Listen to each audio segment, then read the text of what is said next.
From WXXI News, this is Connections. I'm Evan Dawson.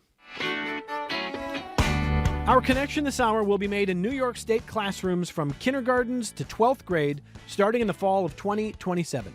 The New York State Board of Regents recently approved new requirements. Public school classrooms will integrate climate education, and that will include the causes of climate change, the impact of climate change, and even possible solutions. According to members of the board, New York becomes only the second state in the nation to require this kind of climate education in its public schools, New Jersey being the first.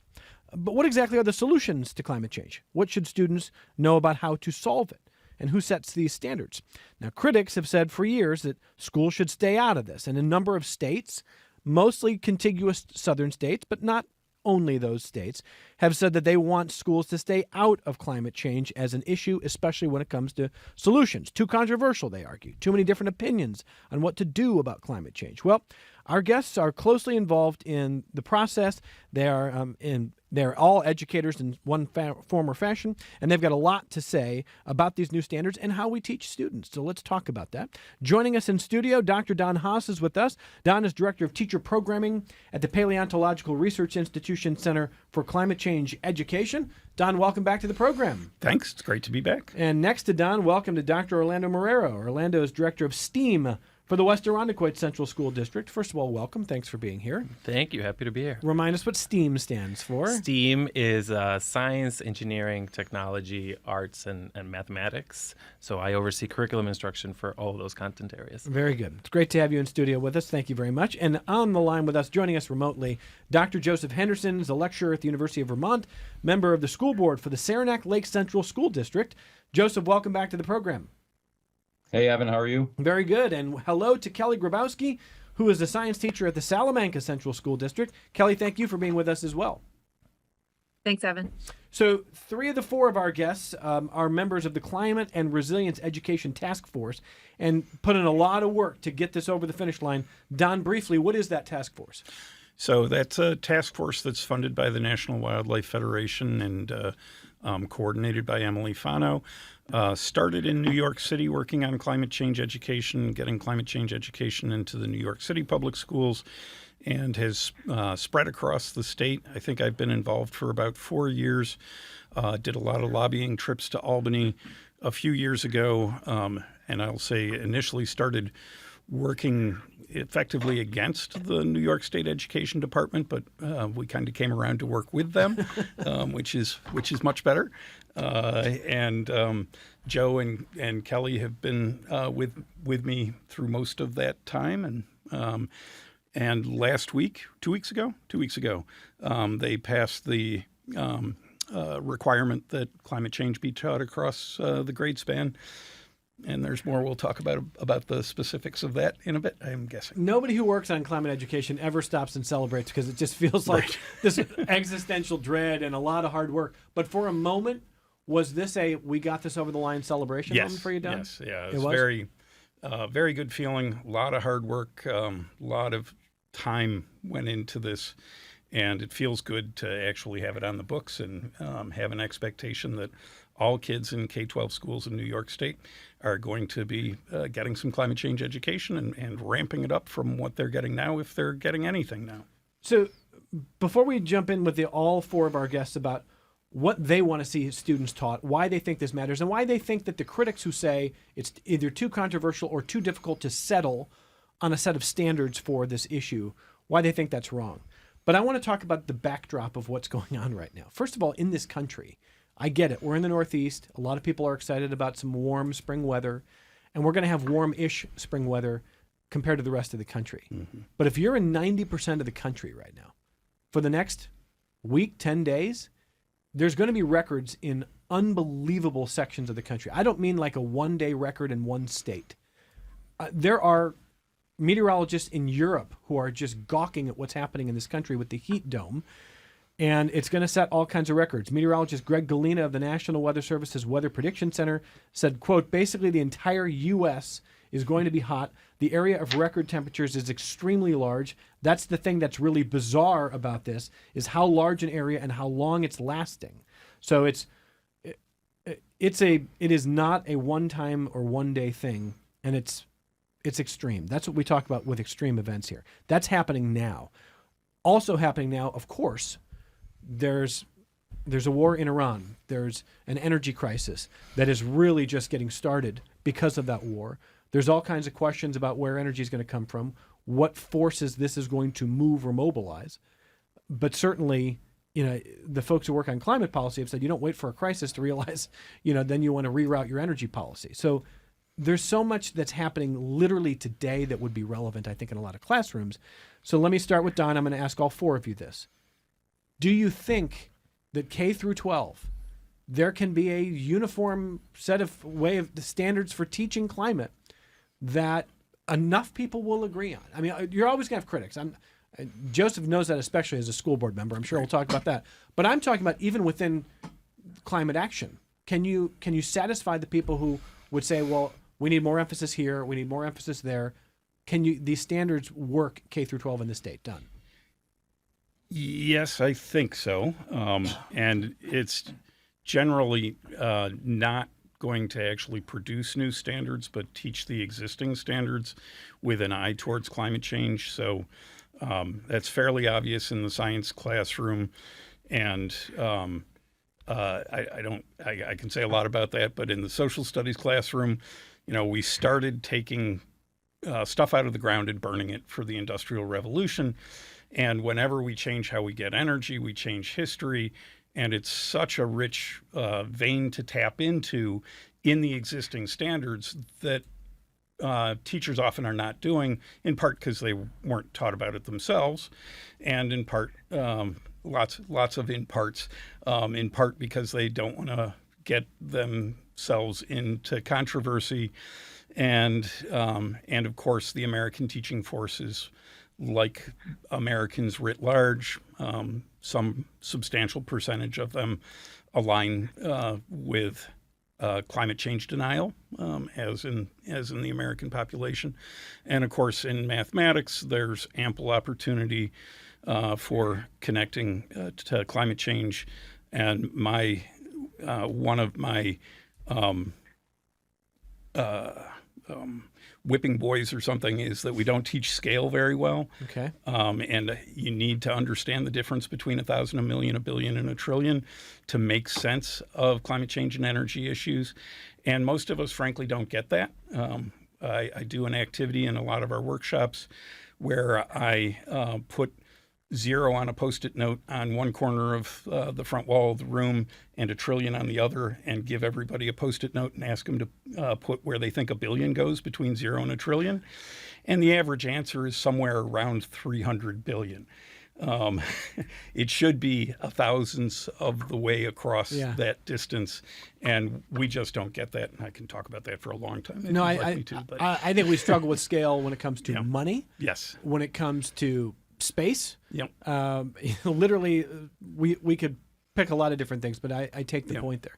And so, Orlando, when it comes to the teachers that you work with, if they are, I don't know if nervous is the right word, but just if there's any apprehension about teaching this, have you heard it? Have you seen it? Or is there excitement about teaching this?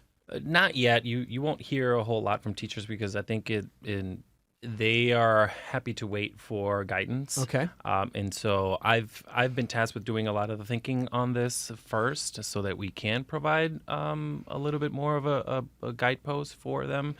I can tell you that I've had conversations with 7-12 teachers who are perfectly comfortable with this content, and they're happy to make modifications, and they believe that this is important.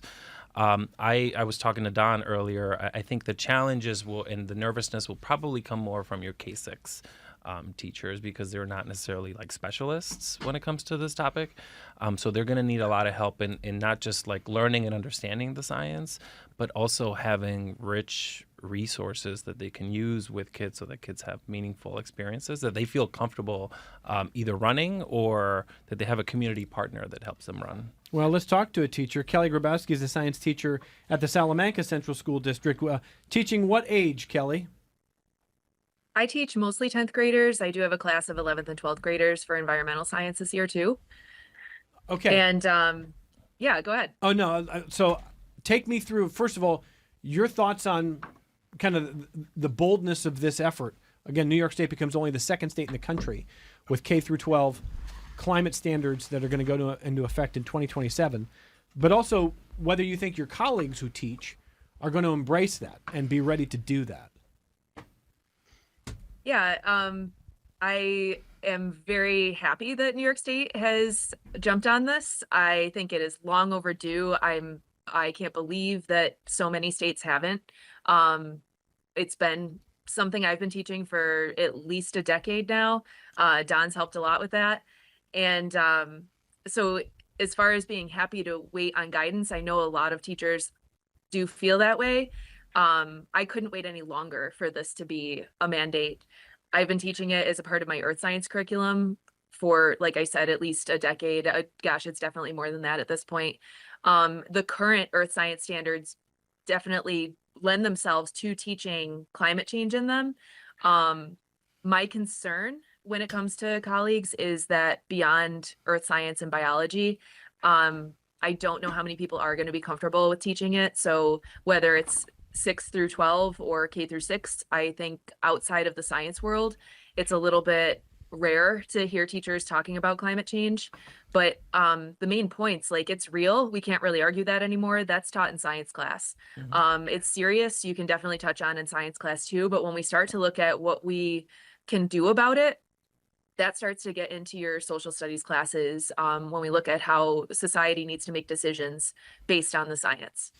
So let me bring in Joseph Henderson, who is teaching at higher ed, but is a school board member at for Saranac Lake Central School District, and has been thinking and working on climate change education for years now.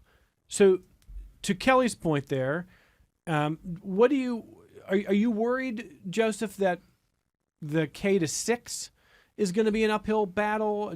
Do you think educators will embrace it? Do you frankly think parents in rural counties and rural areas like yours will embrace this? Yeah. So thank you, Evan. I think the research actually is pretty clear that a majority of Americans and a majority of people in New York State believe in climate science, or I shouldn't even say believe it, accept climate science, think that it is in the purview of schools to teach reality, which is the thing that, I don't know, those of us who are in the scholarly community seem to still care about truth and reality.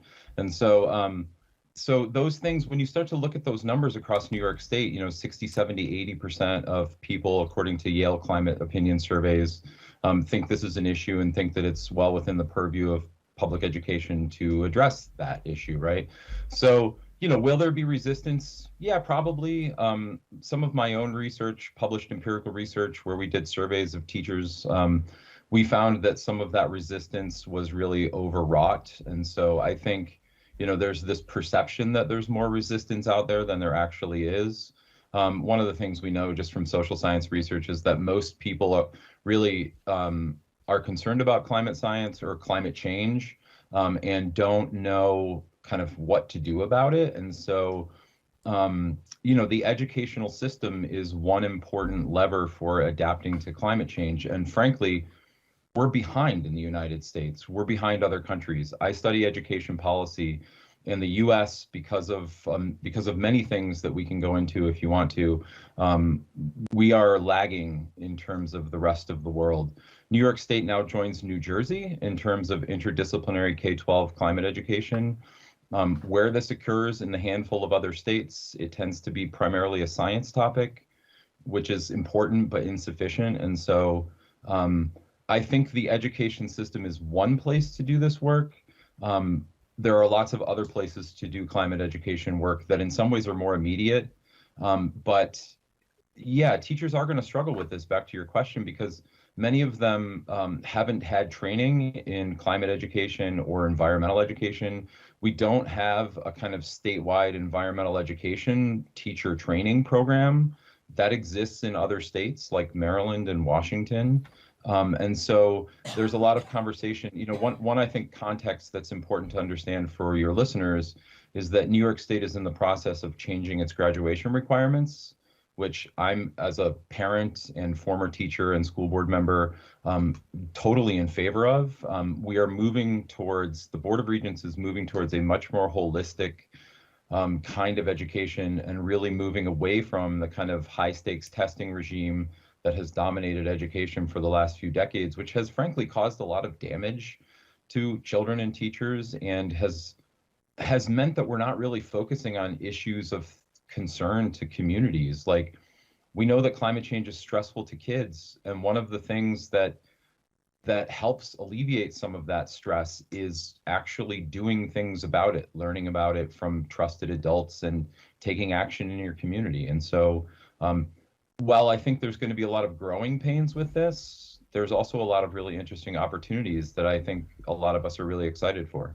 So let me follow that point with Joseph and ask all of our guests about the branch of this that I think, again, may have some controversy. And look, if this were in Florida or Alabama, and I'm not stereotyping, I'm actually looking at the list of states that seek to actually limit what teachers are saying and can say in classrooms about climate change. That'd be a whole different story. I'm talking about the kind of controversy that comes from the folks who might say, yes, tell me about the causes. Yes, tell me about the impacts. But teaching the solutions is where it gets dicey. New York State is in the midst of quite a policy fight about energy, about climate issues. Governor Hochul is I think, to put it mildly, from the communications I've had with people on climate action in the last week, not held in the highest regard right now. Because, I mean, we'll talk about that probably next week on this program or in the days to come, because we are going to talk to folks about what New York State is and is not doing with climate policy and climate action. But that just goes to show there's so many different ideas about what you do about this. And the governor, a Democrat, says we need to slow down on parts of this. We need to, not electrify at the same mandates and pace here with new buildings.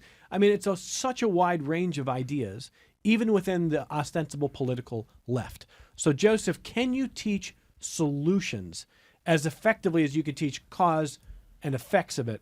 Should K through 12 be teaching climate change solutions?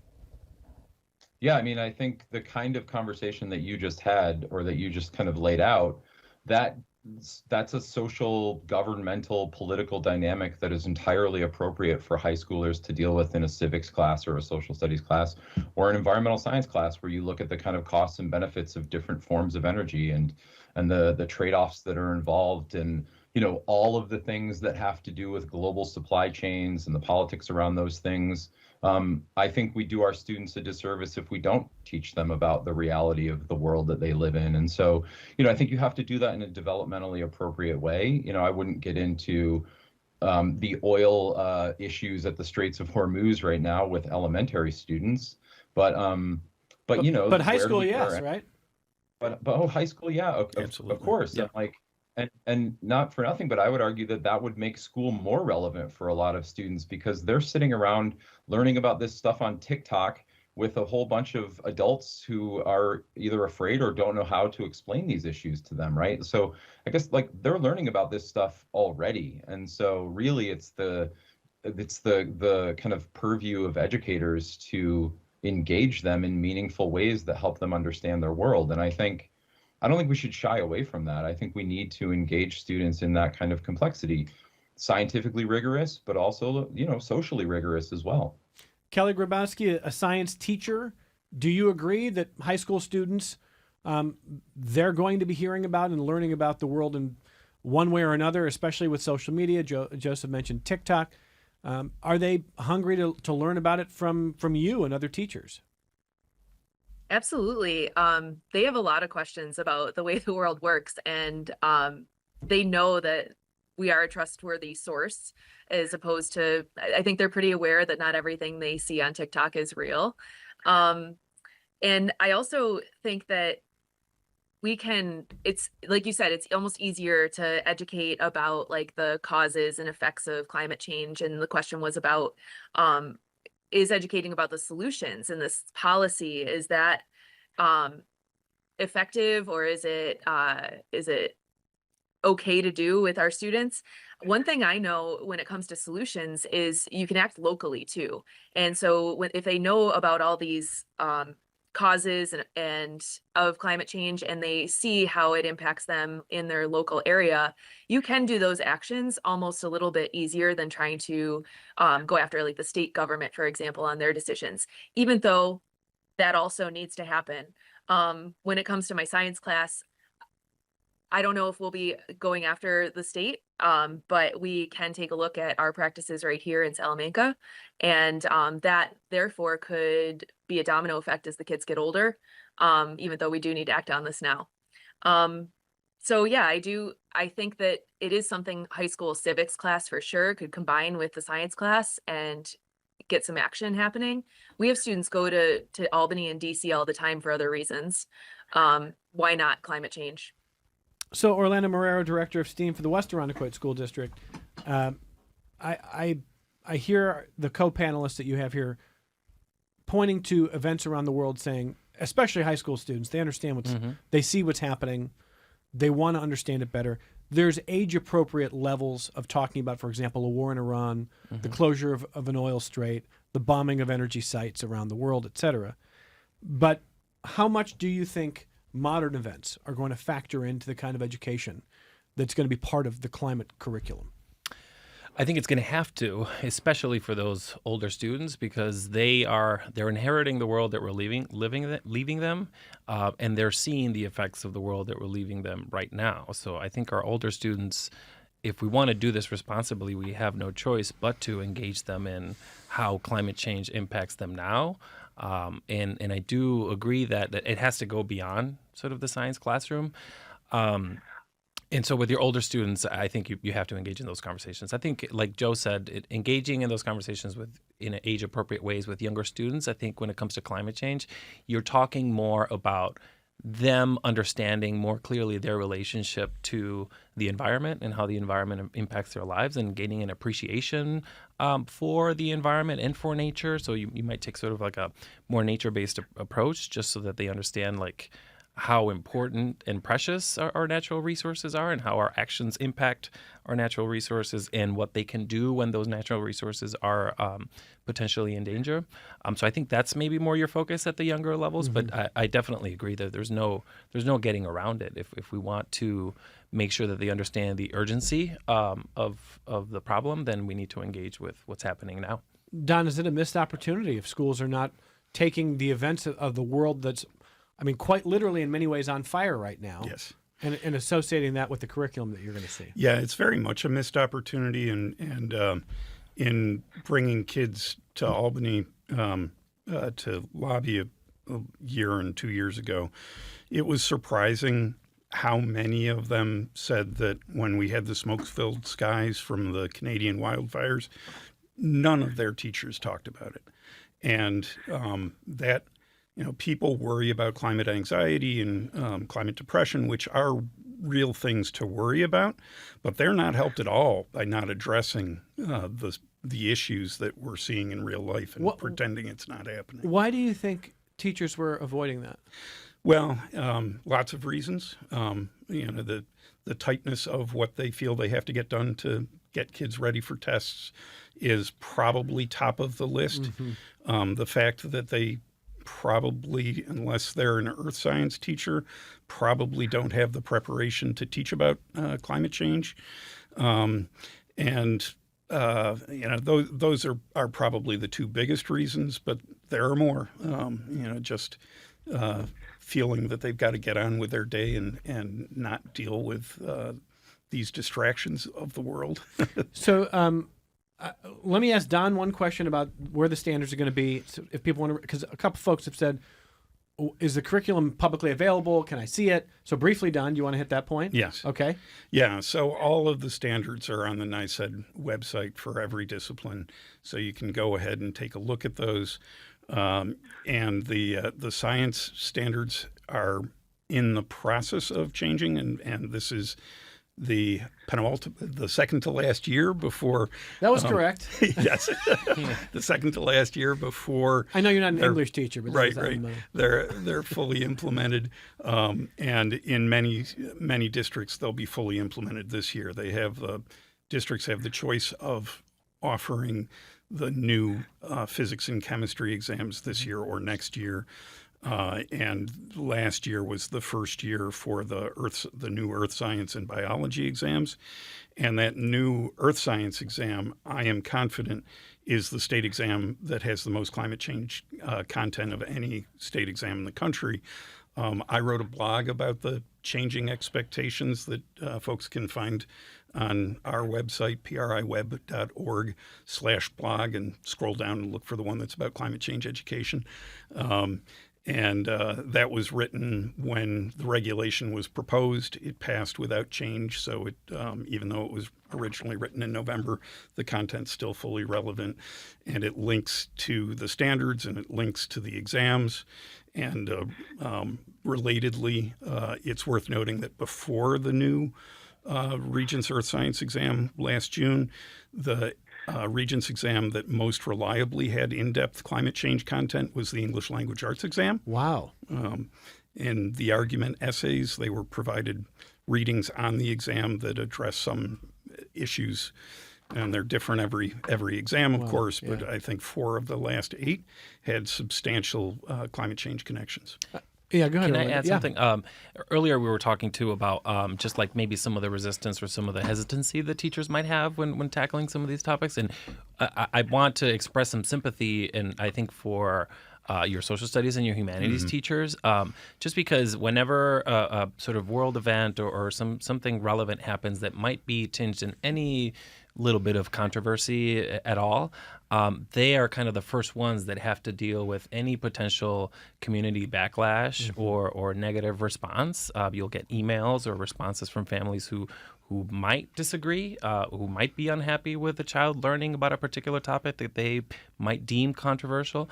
And so I do think on our part as districts, we do need to be prepared and ready to kind of stand firm to be able to support our teachers and stand behind them, but also work together to develop materials that we can stand behind when they do have to teach these things. So does that mean, Orlando, that between now and the fall of 2027, when this officially rolls out, that it's up to each district and each director of STEAM and each classroom teacher to sort of read the curriculum and kind of come up with a plan for it? Or is there training happening in every district? Are you welcoming outside voices to work with your teachers? I'm hoping that we get as much help as we can get. Okay. So it's so early, though, that we don't have all the information, right? This just passed March 10th. So we're hopeful that we'll get as many resources as we can, hang on to. But I will say we will. Part of our vision for this is that we will rely as much as we can on local resources. We got a lot of great people doing this locally, and I think that's one way, to break through with students and make it relevant for them. So I just have one more question for the panel, and then what we'll do is after our break, I've got emails to share from listeners with questions about this as we talk about New York State becoming the second state in the country that's going to have a required climate education curriculum in public schools, K through 12. So I'll start with Joseph. I'll go across the panel here.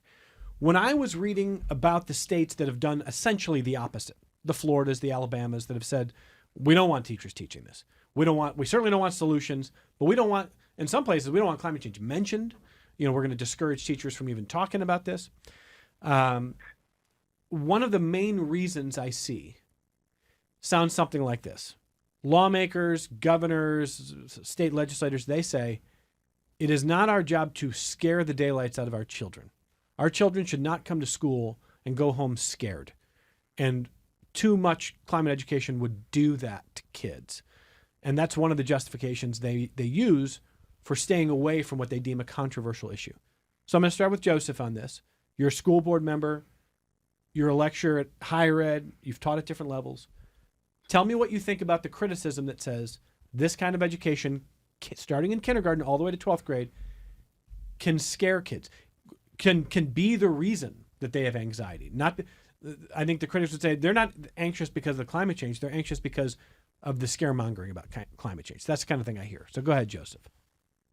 Yeah, I have a article that's in review right now with some colleagues, and one of the things that we are showing is that states that are censoring climate change education or not allowing it to develop tend to be states that have high levels of fossil fuel production, have high levels of organized politics that have vested interests in making sure that people don't have conversations about the implications of fossil fuel production, right? So when I hear those kinds of conversations and those concerns, I just think it's incredibly disingenuous. I think the thing that is far more traumatic to students is, not being able to explain what is happening in the world and not having adults around them who can do that. And I'll never forget the student who sat across the table from a lawmaker in Albany and said, look, my brother was having an asthma attack and the sky was orange and there were no adults in my world who can explain that to me, right? So I just find those arguments to be really disingenuous. And we know that there's an organized political campaign to keep people from talking about this issue, right? The United States is doubling down on a fossil fuel economy right now, and other countries are not. Other countries are not having the same kind of energy crisis that we are, partially because their educational systems deal with the realities of climate change and fossil fuel production. So I just don't buy those arguments. I think they're incredibly disingenuous. And even in places like Florida, like I work with a lot of climate educators in Florida, and there's a lot of good stuff happening across those states, just not at the level of state policy. And so I guess that's what I would reinforce, is that I think those kind of denier arguments come from a place of propaganda, and people should see them for what they are. They're fossil fuel industry talking points. Kelli Grabowski, science teacher at Salamanca. What do you think? So I think one way to approach any fear is to take action. And so if we don't know that it's happening, or we aren't talking about it, we can't act on it. And that is only going to perpetuate that fear and anxiety. So, I would say that you definitely have to discuss it for all the same reasons that Joe was saying. And I mean, we denied for a long time that cancer was caused by cigarettes, and that didn't do us any good until we figured out that cigarettes do cause cancer. So see the propaganda for what it is and embrace the fear and the reality and take action on it, because I think that's really empowering. Kelli, we're going to let you go back to class, by the way. Kelli's popped in, literally going right back. That's Kelli Grabowski from Salamanca Central School District. All right, in studio, Orlando, same question for you. So this idea that it's the chicken and egg thing. The anxiety comes from where? The critics, the lawmakers who say it's from the climate education that seeks to indoctrinate them. No, I think the problem is here now, and we're already not teaching it across grade levels. So if there is existing anxiety right now, it's not coming from the classroom. And I do think one of our guiding principles, I think, has to be to teach a certain level of resilience, right? Teach them that this is a solvable problem, and that we have the power to do very specific things about it. So I don't think when we approach our curriculum, we are not going to approach it from a place of fear. I think we're going to approach it from a place of hope and action, that we can do something about this. Don? I have a lot to say on this topic. I've given a talk called Fear is Our Best Hope. And I think fear leads us to do things. Why did we pass the Clean Air Act and the Clean Water Act and establish the EPA? We did those things because we were frightened of what would happen if we didn't. Fear shouldn't be the main thing you're doing when you're teaching about climate change, but maybe a ballpark of 30%. You got to know about the scary stuff to fix the scary stuff. If you weren't worried about it, why would you do anything? Is a really, really important question. And I think that, as I already mentioned once, I think that if you're not being forthright with your students about what's happening in the world, that will induce more anxiety.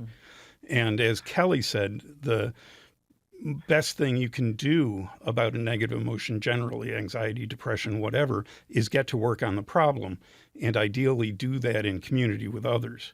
And we can do that in schools, and we should be. After our only break, emails from listeners on the subject of climate change education, which is coming to a K-12 school near you, if it's not already there. I mean, in some ways it is. But an actual standard New York State curriculum is coming, and you're hearing from some of the people who've been pretty closely involved with the effort to make that happen. That is a big new development in New York State. And 2027, fall of 2027, is when the climate change K-12 curriculum will officially roll out. We'll come right back with your feedback next. This is Connections. I'm Evan Dawson. So I'm a parent and I'm a member of the general public. So I'm going to keep calling it a curriculum because that's how I see this. But Don Haas briefly what's officially rolling out is it's not quite in the world of curriculum, although it kind of. I mean, it's kind of. What's going on? So the state education department would be cranky with us if that's fine. They've been cranky with me if we before. said that it was a curriculum. It's not a curriculum. It's not exactly standards. It is a regulation. A curriculum is sort of a defined course of study, Sure, I get and you it's there. not that. It's using the existing standards, which tell us what students are expected to learn, but it doesn't tell us the sort of cookbook of how to get them to learn that. So it's a regulation. It's not a curriculum. And this is where the distinction, to me, actually matters more than just in semantics. I think the cynics would say, oh, so there'll be some schools who just don't do this at all. What do you think, Don? I worry about that a lot. There is within the regulation an expectation that schools will document and report to the state how they are addressing the regulation. So hopefully we don't really have any details on what that looks like, but hopefully those details will clue us into a way that schools won't be able to weasel their way out of it. Okay. A lot could happen in the next year and a half Yes. to kind of firm that up. I am worried as the regulation is written that it will be partitioned off to a single class in each grade band. The expectation is that at the end of the K-5 grade band, all students will have been instructed in climate change, and the end of the 6, 7, 8 grade band again, and at high school. And I do worry that they'll put it off into a science class at each one of those levels, and I don't think that's the spirit of the regulation. But if you follow it to the letter of the law and figure out what the bare minimum is, you can do it that way, as it's written now, is the information we have now from the state. All right, some emails here. This is Christopher. He says, listening to this conversation about climate change education right now as an environmental scientist, working for over 30 years in this field, I see the need for such education as being fundamental. Understanding our relationship as a society with our environment and our ecology is a duty that we owe to our children. I've studied both the science and the sociology behind this, and it is important to know them both. But even more so, it is important to develop the ecological ethics in fundamental values associated that are necessary for social change. And he says, I'm interested in your guest thoughts on how that fundamental value and how ethical change can be taught. I'm not sure it's appropriate for the classroom, although I wish it was. That's from Christopher. Joseph, you want to start? What would you say to Christopher? I mean, that's an incredibly well said comment. So kudos to Christopher. I do think, there are really big philosophical questions here that climate change helps us think about, which is, what does it mean to be a human on the planet? How are we to live with other people given the social inequities around resource use and impact of those things? What is education for? I think is a really interesting question that we should continue to ask.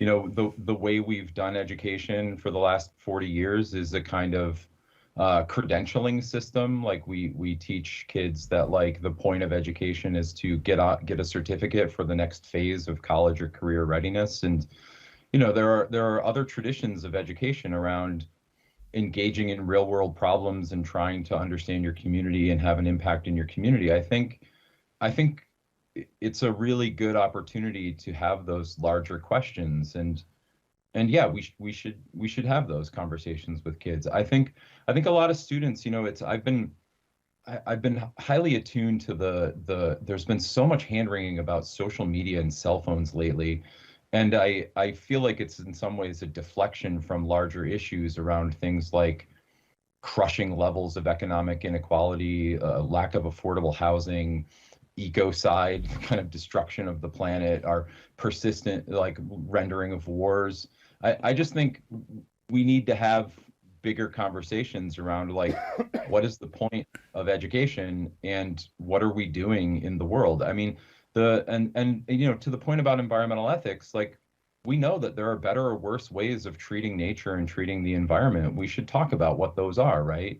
Heavily extractive, exploitive ways of dealing with the environment has all sorts of negative implications on both people and planet. And so there are lots of other countries that do a more kind of environmentally conscious or environmentally ethical form of education. I do a lot of research in Scandinavia where this stuff is just infused throughout the system.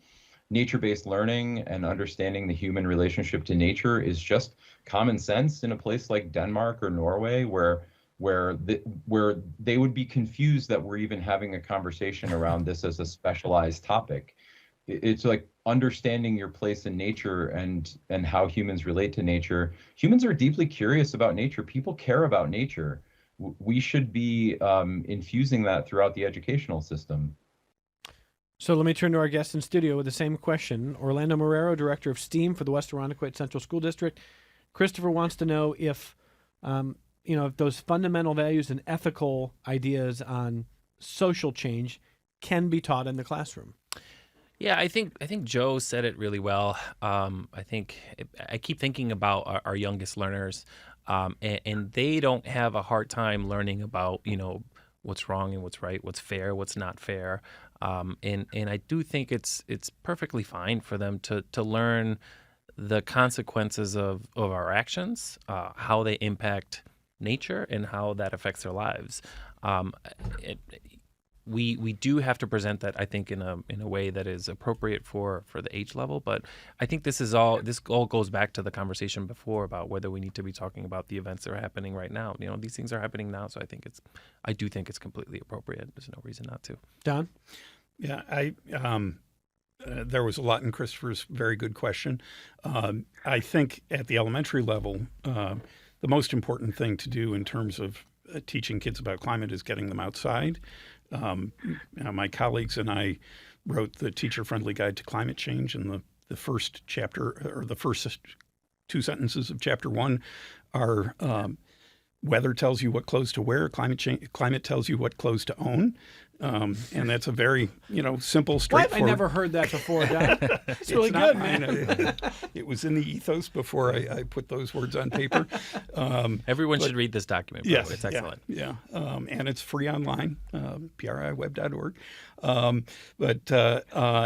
Getting kids outside and doing things in the natural world, or whatever is your closest proximity, facsimile of nature, wherever your school is or wherever your home is really the most important thing. And getting kids out into the woods when you can is just so important to develop that environmental ethos, and then nurture that along all throughout, and get kids doing things that matter to the world outside of school. Let me get Bob's comments. Bob wants to know regarding teaching climate change in K through 12 schools. He says, what were the requirements before now? If there were none, then does that mean teachers who have been teaching climate change have been going above and beyond the requirements? And if so, then my follow-up would be, teachers say how pressured they are for time to fit everything in. Were they skimping on other requirements to fit in things that weren't required? Do they have the latitude to do that? That's from Bob. Orlando? From the science perspective, I mean, it exists in the science standards. I think you will, in a traditional sort of like K-12 setting, you will see it most explicitly taught in places like the Earth Science classroom, in your middle school science classrooms as well. If it is touched in any of the subjects, it might be in social studies when they do talk about the Industrial Revolution, but I wouldn't expect, right, if we were to do an audit of our curriculum today, you wouldn't find it in very many places. There are some science teachers who have gone above and beyond. We have a chemistry teacher who has a fabulous chemistry unit on acids and bases about sort of coral bleaching. That's the phenomena that they study. And so that's a great way to introduce it, but nobody required them to do that. It is true, though, that the greenhouse effect has been on the Regents' Earth Science exam since 1971. But that was about it. It was just that putting more carbon dioxide into the air will warm up the atmosphere. And it was maybe it would show up in 1 or 2 questions on what used to be the 100-point point per question exam. But it has been there for a long time. And so there has been a space for it, but a very, very small space. Gotcha. Anything you want to add there, Joseph? Yeah, I think the research shows that if students are encountering climate change at all, it tends to be only in their science classes, and it tends to only be for a couple of hours per year. And that really, my own research has shown that depends often on the perspectives of the science teacher themselves, and that's just in a science classroom. I think one thing that I would emphasize, and Don talks about quite a bit, is go ask the young people in your lives whether they're getting any climate education in their classrooms. We've had so many young people, more young people than I can even count, who have said, like, I understand that we're supposed to be getting this, but like, I'm not getting it. I'm not getting it at all, right? And for a variety of reasons. And so even though something is, technically in the standards, doesn't necessarily mean that a teacher is comfortable teaching it, and that they are trained in teaching it. I mean, I think teacher training and professional development is going to be a huge part of this. It remains to be seen whether New York State is going to adequately fund the rollout of this. I think that's what we're all sitting and waiting for right now, is New York State is changing its requirements. And, to go back to that conversation about the governor, like, how much of a priority is this going to be? Are they going to actually put money after it to help educators? I'm sympathetic to teachers who feel like they have to kind of cover a lot of curriculum. I wish we would get away from that kind of conversation. I think the question should be more, how do we engage students in deeply meaningful learning experiences beyond just the mere coverage of kind of superficial knowledge? Yeah, I want to jump in there, and the funding question. Call Carl Hasty. The budget is being negotiated right now. There is some funding in the Senate's version of the budget, but not the Assembly. So put some pressure on Carl Hasty to get it there, and the governor too. Yeah, this is not a small thing. I do think whenever we have new, let's say rules that we need to follow that come from New York State, if they don't come with funding for us to do the work, this is going to require some changes in curriculum and materials and training, and all of that costs money. So, yeah. All right. So last few minutes here, briefly, Orlando, are you optimistic that you will get the support, that you will get the resources, and that what changes in the fall of 2027 won't just be this ephemeral thing that's in a regulation but is easily ignored, that this will be a fundamental change, and this is going to, for lack of a better word, it's going to work? I have a lot of hope that will happen. Obviously, there's just so much in the air that it's hard to predict exactly how this will go. But even the fact that this exists, I think is reason for hope. It's a big win, but it is also not a reason to rest and say, like, great, we did it, we got it through. I will work really hard as director of STEAM for my district to make sure that, regardless of what kind of support we get from the state, that we have something robust for our students in our district. And I'm hopeful I will lobby as much as I can for as much support as I can. And Joseph Henderson, when you look around the world right now, you see 20% of the daily oil flow of the world goes through the Strait of Hormuz. That is obviously a big choke point in the energy system, and it's a huge issue right now. The Trump administration has promised to bomb energy sites in Iran. We see Russia and Ukraine attacking each other's energy sites. There are all kinds of questions about whether this war will lead to more electrification, and who benefits. I mean, it feels crass to say, who wins the energy war based on this war. But I want to close just by asking you, take a minute and just tell me, when you look at the war in Iran and you think about energy and you think about climate, what's top of mind for you right now? What's top of mind? ExxonMobil knew about the implications of climate change 40, 50 years ago. Their own scientists really nailed it. The Pentagon has called this that, now we're entering the time of consequences. And so I think the United States has had a long time to alter its energy systems and its educational systems. And, we're very slowly doing it. And so on the one hand, it's exciting, and on the other hand, we're way behind. And so what I would love to see is frankly, I think the United States doesn't take climate change seriously until it really does impact our energy system. And so, like, what's top of mind for me? I look at how the United States is doubling down on a kind of deadly fossil fuel economy. And we're all suffering from that. I mean, drive past a gas pump and see the price of that right now. We could have taken different trajectories, and countries like China are taking different trajectories. And so, they're building out an electro state. And, it would be nice if we had, I'm not saying there's all sorts of problems with China. I don't want to kind of valorize that country, but but it would be nice if we had the kind of attention to climate change that we have to things like AI. and I think that would really be helpful for kind of marshaling the resources, including in the educational system, to really do this work at scale so that we all can have a kind of flourishing and productive future. That's what I want. I want a future with more joy and less suffering. I think most people want that. I want all four of you to come back in a year and a half when the regulation becomes reality and New York schools are tasked with educating on K through 12 on climate change. I hope you'll do that. Joseph Henderson, lecturer at the University of Vermont, member of the school board for Saranac Lake Central School District. Thanks for being with us, Joseph. Yeah, always good. Thank you, Evan. Great to have Don Haas with us, Director of Teacher Programming at the Paleontological Research Institution's Center for Climate Change Education. Come back, talk to us, Don. I will. I'll just close out by noting that the price of wind and sunshine has stayed flat at zero. Oh, man, the whole wind story we could have done. Orlando Marrero from West Irondequoit, good luck. Come back, talk to us sometime. Thanks for being here. Thank you for having me. All right, everyone, we'll talk to you tomorrow.